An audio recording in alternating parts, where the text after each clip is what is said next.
Olá, hoje nós vamos falar sobre o delito de homicídio, que é dado pelo artigo 121 do Código Penal.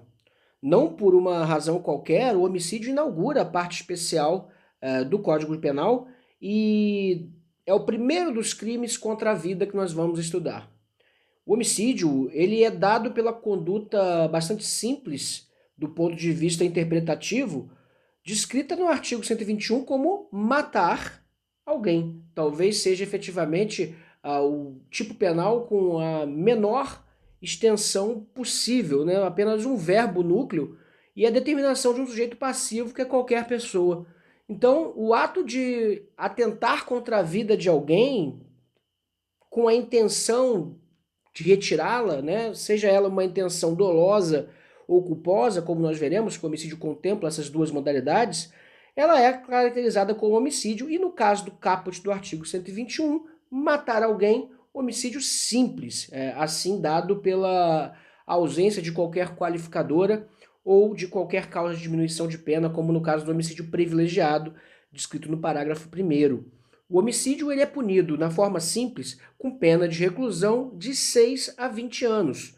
E efetivamente se trata de uma hipótese em que o bem jurídico vida é afetado diretamente, e efetivamente nós estamos falando de um homicídio consumado, né? Alguém morreu ou foi morto, ou meramente foi exposto a perigo de lesão, hipótese que nós estamos falando do homicídio tentado.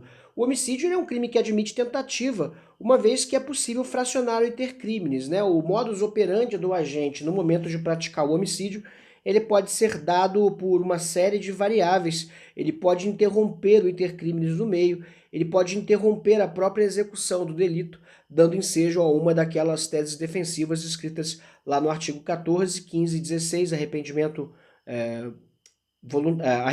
eficaz, existência voluntária, ou até o próprio, ou até a própria,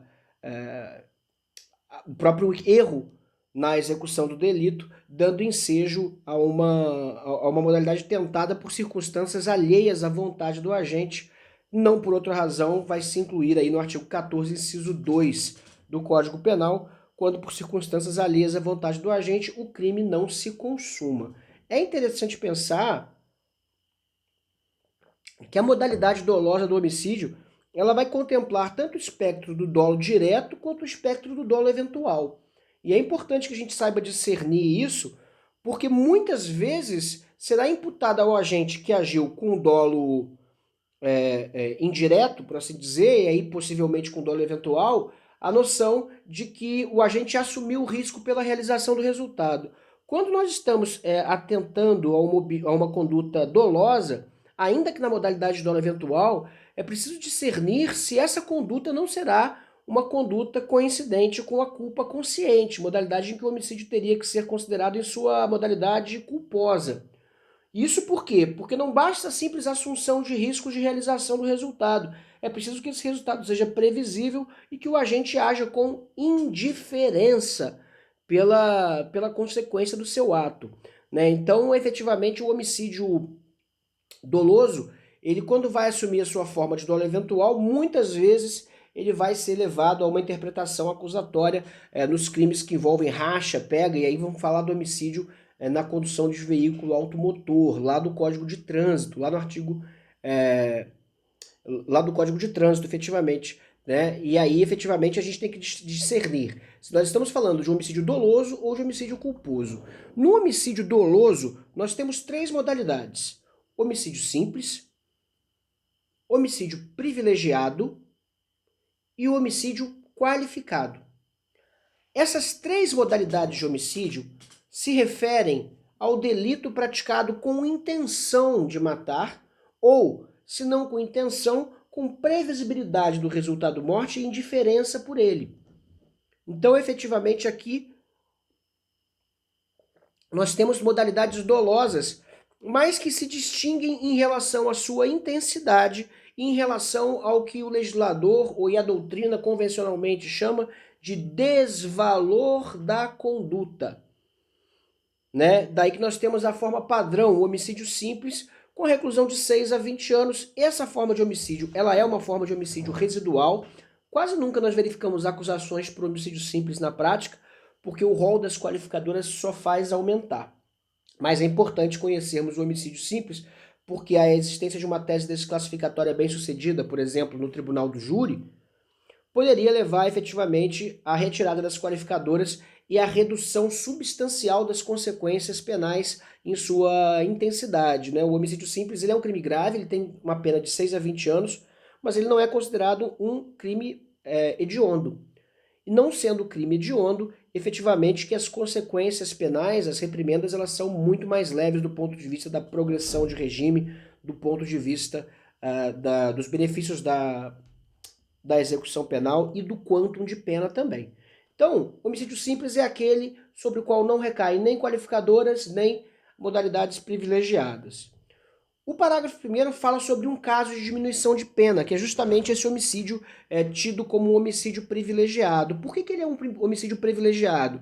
Porque ele acontece em circunstâncias especiais, de tal forma que o desvalor da conduta do agente é levado em conta para diminuir-lhe a culpabilidade. Aqui nós estamos usando a métrica da culpabilidade para reduzir a pena do agente, se nós identificarmos aqui um componente que vai efetivamente diminuir o desvalor da sua conduta. São duas modalidades dadas pela primeira parte do parágrafo 1º e pela segunda parte do parágrafo 1º. Vamos a ela.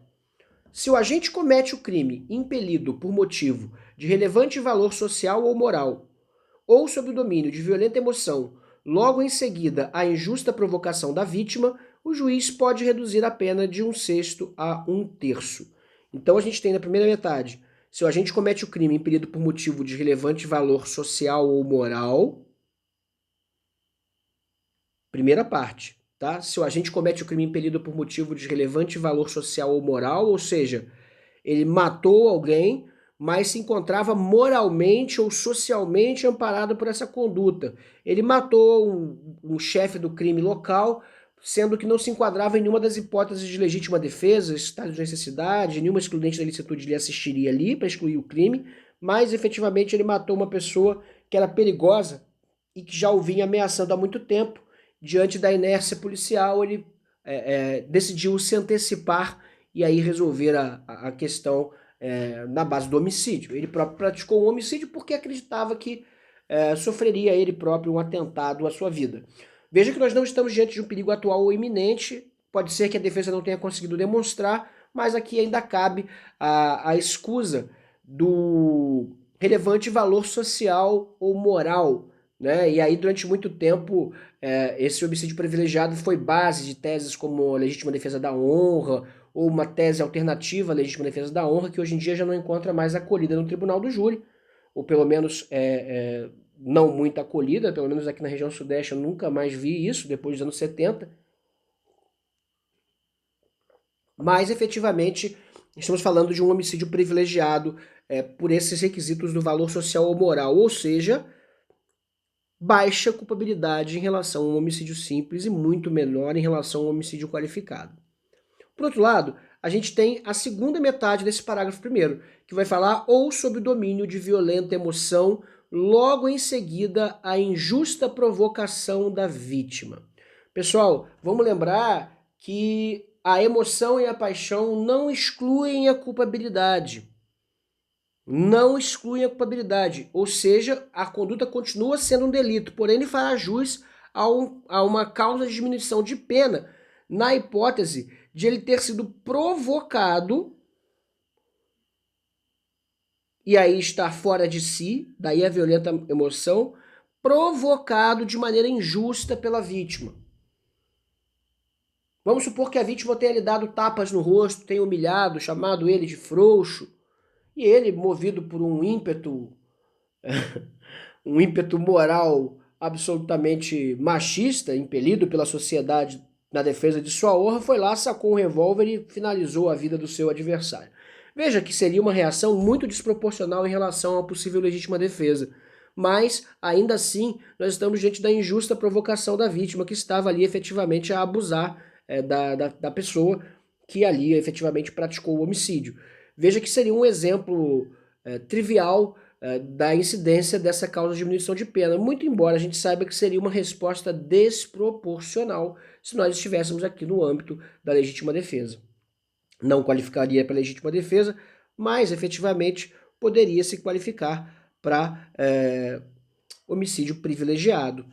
Certo, pessoal? Vamos seguir agora estudando os homicídios qualificados no próximo vídeo.